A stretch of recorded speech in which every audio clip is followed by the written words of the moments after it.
आपण पाहत आहात इन गोवा 24 तास। कवयित्री अलिशा गडेकर नाईक यांच्या 124 कवितांचा समावेश असलेल्या नव्या काव्यसंग्रहाचं प्रकाशन गोमंतक साहित्य सेवक मंडळ येथे करण्यात आलं। कार्यक्रमास विविध मान्यवर, साहित्यप्रेमी आणि आमंत्रित पाहुणे मोठ्या संख्येने उपस्थित होते।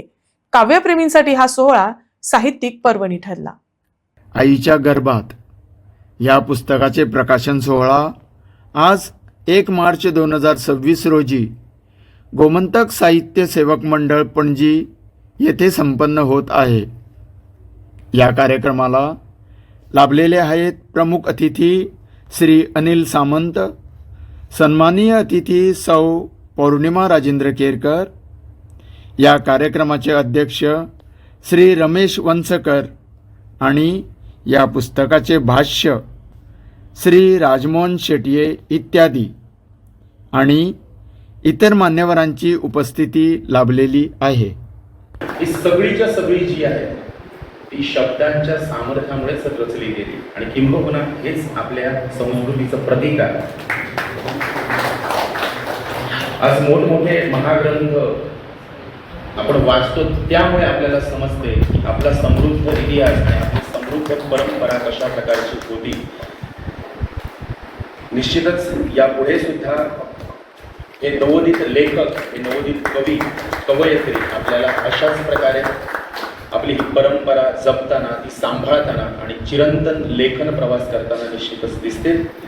मोरया मोरया मंगलमूर्ती मोरया मोरया मोरया मंगलमूर्ती मोरया मोरया मोरया मंगलमूर्ती मोरया मोरया मोरया मंगलमूर्ती मोरया मंगलमूर्ती मोरया मंगलमूर्ती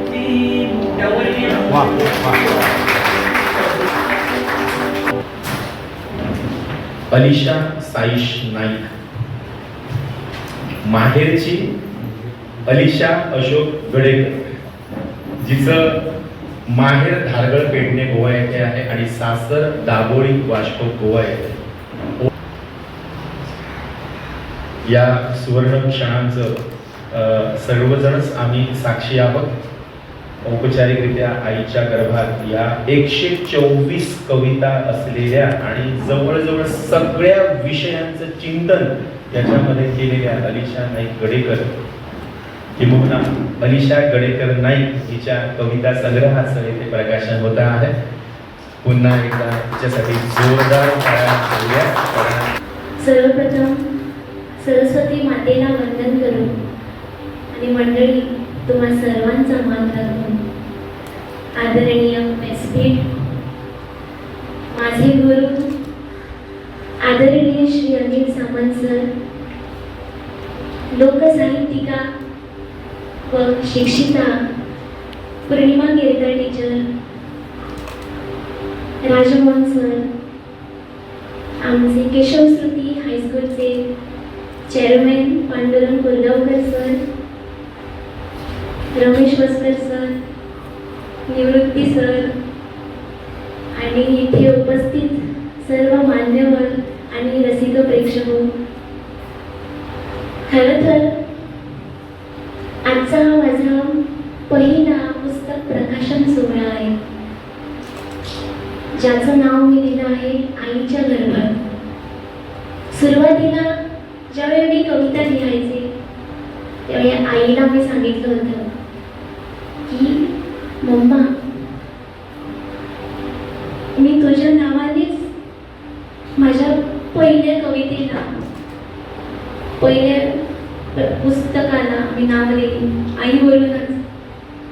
आणि लिहिता लिहिता आईच्या गर्भात ही कविता मला सुचली आणि त्यावरूनच ज्या प्रकारे आईच्या गर्भात तिने मला 9 महिने सांभाळले, लहानाचं मोठं केलं, संस्काराची शिदोरी मला दिली। तुम्हा सर्वांचं पुन्हा एकदा खूप खूप धन्यवाद।